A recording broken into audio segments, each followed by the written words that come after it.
Welcome to Whiskey is a Journey. My name is Peter Fasciano. Today is Friday. I have another Battle of the Bottles coming at you. If you're new to the segment and you don't know what's going on, I have a bunch of random samples that I put together. I am a Whiskey Promiscuous channel, so these random samples can be anything. I have it marked on the bottom here. You already know because of the thumbnail. What I'm going to end up doing, I guess I could do it right now, I'm going to pour them, nose them, taste them, kind of go back and forth, A-B, taste, A-B, compare them, take some notes, and then I'm going to let you know which one I like the most. Go off air, do the same thing, let my palate calm down, take some more notes, and then once I reveal to myself what they are, I'll grab the bottles, refresh my memory of the proof and the prices and maybe why I put this matchup together if it is not completely obvious why I put them together.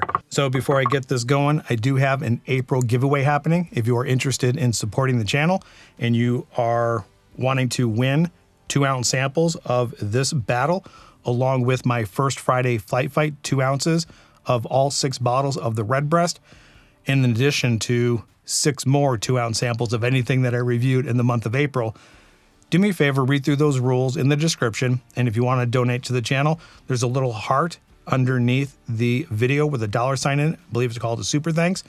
Every $5 will get you 1 entry into the giveaway. And while I'm on a roll, if you are not subscribed to the channel and you end up liking this information, do me a favor, subscribe to the channel, turn that bell notification on because I produce videos and release them to YouTube every Monday, Wednesday, and Friday. All right, here we go. I'm going to go ahead and start with the glass on my right. Get these things rolled in the glass. And typically, when I pour something, I usually get initial whiffs of something. And to be quite honest, I'm not really getting anything out of either one of these. So hopefully, once I get them closer to the nose, they will open up and I will have a better idea. I'll have a better idea of what they're like. Glass number 1 looks much darker than glass number 2. All right, here we go, everybody. On the nose, glass number 1. Oh, that stung a little bit. And I got a very herbal note coming off of that. I'm not a very big herbal or floral fan, and that is coming across as herbal and floral with a tremendous amount of proof. I do have to tell you, it smells really familiar, like really familiar. I mean, it should. I mean, these are my whiskeys. Smells a little malty, smells chocolatey. So herbal, floral, chocolate, malt. High in ABV and low amounts of spice. Let's go ahead and go to glass number 2. This is malt. These are single malts. And I know that I don't have a whole lot of Scotch blends in my sample pool. So immediately, especially this one, I'm saying these are single malt scotches. This is proofy and it is a butterscotch bomb. That is wild. I absolutely love butterscotch notes on a single malt, along with sherry notes. I love that as well. This is proofy. I mean, every time you take a sniff, it's burning the nose. And it's ABV and butterscotch. All right, I'm excited about this one. All right, let me jot those notes down and then I'll take a sip of glass number 1. All right, here we go. Glass number 1 on the palate. Cheers, everybody. Okay, the herbal floral note that I was getting on the nose is not coming through on the palate. On the palate, it's all malt, chocolate, tobacco, vanilla, oak. There is a fruity sweetness that's coming through, and I think it might be a mixture of light and dark fruits. I wouldn't say that it's raisin, date, fig, and plum, and I also don't want to say that it is lighter fruits like pineapple and peach. It's almost meeting in the middle. There is a good amount of spice that's coming through that is balancing out the sweetness, and I also want to say that this is a little bit drying and it's pretty high proof. As I took a sip and it moved across my tongue, as I was moving my tongue around, my tongue started to squeak against my teeth and it turned out to be a little bit drying. The flavors that are coming out of this glass are really good. And as I'm sitting here talking, that finish is going on for a long time. I do like the chocolate notes and the malty notes that are coming through, but I do not like the dryness. So let me go ahead and take a sip of water and then move on to glass number 2. All right, glass number 2. All right, all of the moisture just completely returned to my tongue. This is, again, butterscotch. It's very sweet. It makes my mouth salivate. There's a little bit of dark, rich fruit notes, raisins and dates, figs, plums. It's very fruity. There's a good amount of spice, but not a tremendous amount of spice. And I think I might be mixing up the spice with the ABV. These are both high in ABV. They're just lighting me up.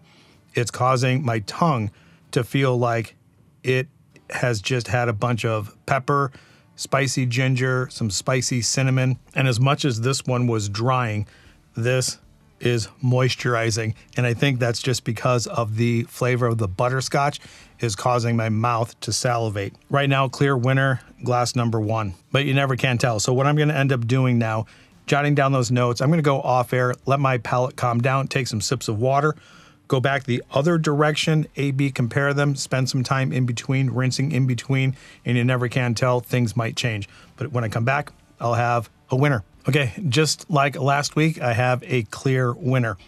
Glass number 1 is beating glass number 2 hands down. I think these are completely different types of single malt. And when I say different types of single malt, they might be finished differently. They might have different cask maturations because the flavor profiles are completely different. So here's what I got. Glass number 1 was drying. It was high in the ABV. It had a chocolate malt note and a sweetness that I really enjoyed, but I could not get over how drying it was. The floral note and that herbal note kind of came back a little bit, but I also was presented with a lot of vanilla. So this was good, but it didn't really compare to my flavor profile of preference, which was glass number 1. Glass number 1 was butterscotch, red fruit, malt, chocolate, oak, leather. It was high proof, both high proof. This was not drying. And then there was a spice in here that was an undercurrent underneath all of the sweetness, which balanced it out quite a bit. I think they're single malts. I think they're both high proof. So let's go ahead and reveal what it is that I've been drinking and see if I was right. So I'm thinking single malt scotches. So glass number 1 is not a single malt scotch. It is Westward, cask strength Westward. Westward is out of Portland, Oregon. And I think I put that up against the Abelor. I don't even know how to pronounce it, the Abelor. No, I think I already did that one. So what other cask strength? It's right here. All I have to do is look at it. So this is, oh my gosh, I just put this in here. So this is the Glenfarclas 105.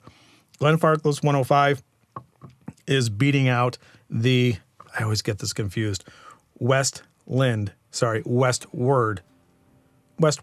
cask strength. Well, that's amazing. So this is an American single malt matched up against a high proof American single malt matched up with a high proof single malt scotch. That was interesting.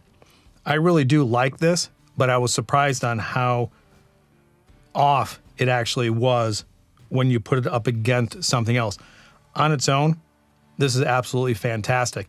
And I don't know the quote. I've said this quite a few times. Comparison is the death of good, something along those lines.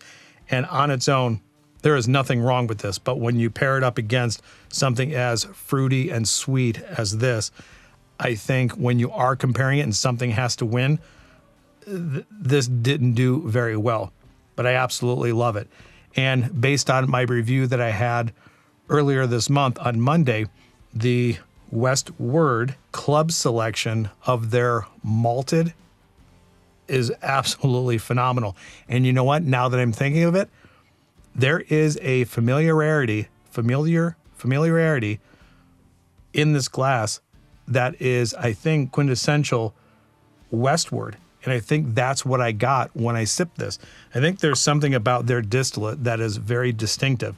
And maybe that's what is in my head when I tasted it and said, that's very familiar. All right, so with that, if you've had either one of these, let me know what you think of them. Again, I do have an April giveaway. All the rules to the giveaway are in the description below. And let's get this blend on the nose, on the palate, and call this video good. Yeah, the butterscotch is just jumping out of the glass here. I don't know if I had less of this or not, but that's butterscotch times 10, even more so than this was on its own. Smells great. Let's get it on the palate. Yeah, I don't know if I had enough in the glass to actually get anything out of it. It kind of dulled the notes from both, flattened it out. I'm getting more ABV heat than anything else, a little bit of spice. Yeah, I think it just crushed everything that each one of these things had individually, right? So that's where I'm going to leave it. Wherever you are at in your journey, I hope you're enjoying it, and we'll see you next time. Bye.